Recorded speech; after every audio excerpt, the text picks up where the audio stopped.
We are going to take you live now to Sydney, where the Prime Minister is speaking.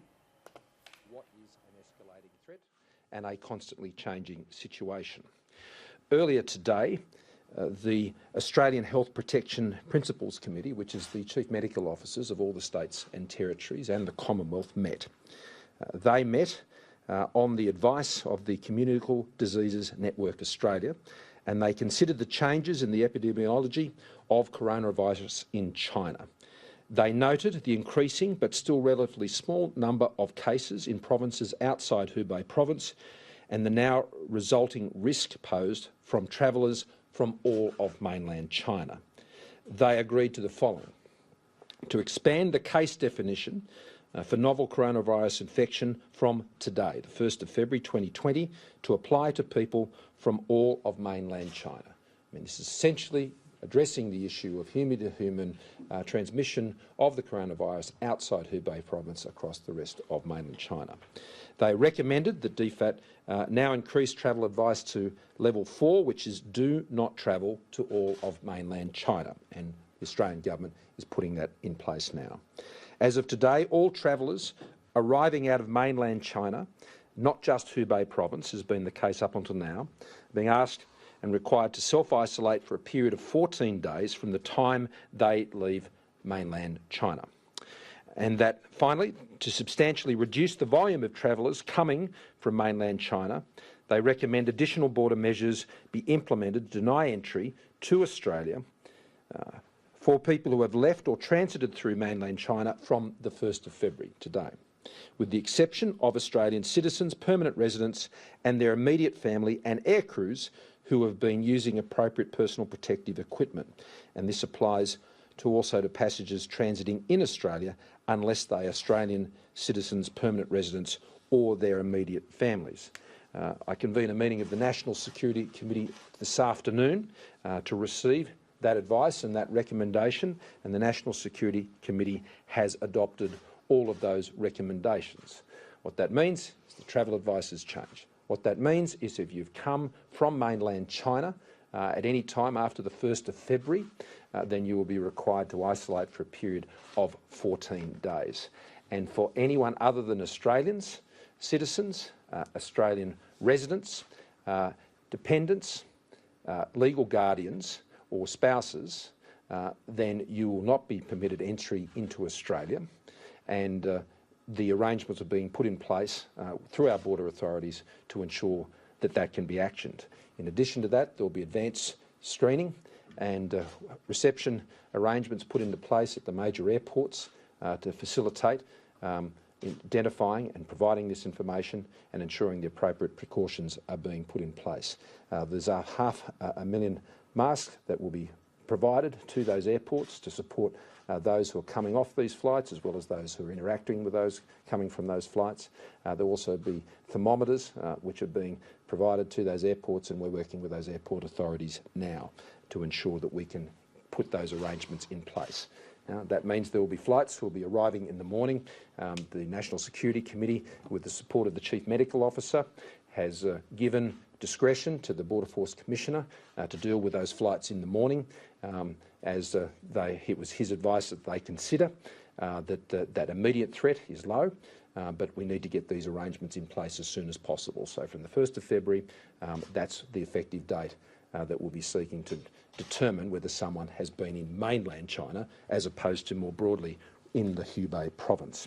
So these are further steps that we are taking.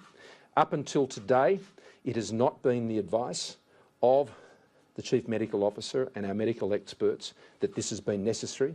This was a matter that was even considered yesterday at the National Security Committee, and the advice yesterday was that these measures did not need to be put in place. Their advice today is that it should, and our action today is to put them in place.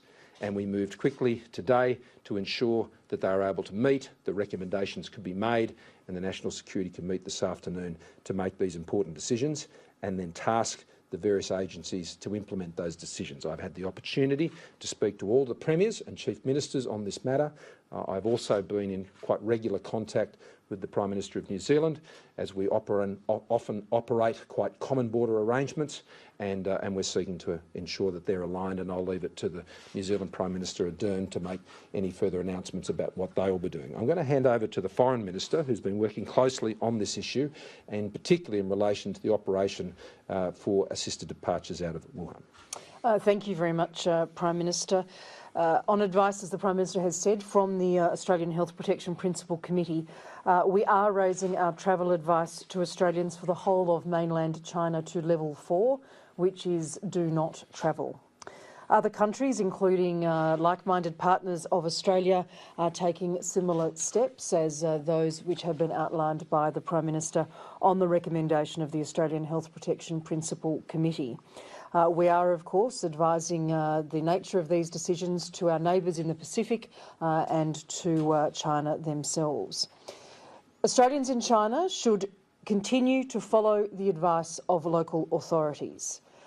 For those who wish to make inquiries concerning these matters, our Consular and Crisis Centre is operating fully.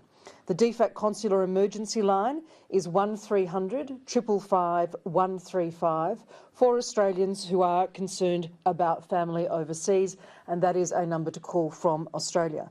For people calling from abroad, the number is +61 2 62 61 3305. We are continuing the planning and the arrangements for the assisted departure of Australians from Wuhan. We expect that process to be finalised and finally agreed soon, and we are proceeding on that basis. We've approached this assisted departure operation very carefully, with an absolute priority on the health and the safety of all Australians, here at home and overseas. And again, I would like to register my thanks to the Chinese authorities for their cooperation on this operation in exceedingly difficult circumstances. Also, our diplomatic and our consular teams have been working around the clock in response to this health crisis, and I acknowledge and thank them for their work. Prime Minister, thank you very much. So before I go to questions, again, I want to assure Australians we're taking the necessary precautions. We're in fact operating with an abundance of caution in these circumstances, so Australians can go about their daily lives with confidence. We're acting here in advance of many countries in terms of when similar type of arrangements are being put in place. We're doing this so you can get about your daily lives in a normal way. The facilities, the support that is available in Australia to contain what we are seeing is the best in the world, and that will continue to be in place for the protection of Australians.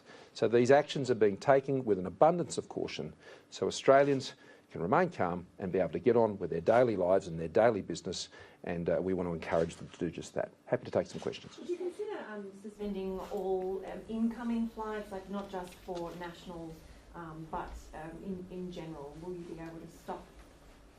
Will you consider stopping all flights from mainland China arriving? That is not the advice to us at the moment from the medical professionals.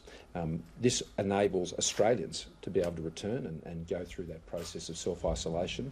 There are many Australians who've been in mainland China at any one point in time, and this provides them with the opportunity to return to Australia. So, no, it has not been the advice for us to move to that level of action. But what I should stress is that the National Security Committee we've met 4 times this week to consider this very matter. And we are reviewing this regularly and taking the advice that is coming through, whether it's from the World Health Organization, like-minded countries, what we're learning out of China and our engagements with Chinese authorities, and from our own medical professionals here in Australia. And we'll continue to do that. We will monitor it extremely closely and take all the actions that are necessary. Sorry, so Prime Minister, did you say that only Australian citizens are allowed to fly back from China? That's right. Australian citizens, Australian residents, dependents, legal guardians and spouses. Is this a new now? Yes. New from now? Yes. Yes. What impact are you expecting on tourism? Obviously, we've been hit with fires. What economic impacts are you seeing from this? Well, our first priority is the health and well-being and welfare of Australians. And so when it comes to their health and welfare, then that comes first. Obviously, as we are going to see, And as other countries will see, as we saw with viruses of this nature in the past, we could expect that to have an impact, obviously, on tourist arrivals for obvious reasons, and the broader economic impacts of that. That is not our first concern at the moment, but we are very mindful of it.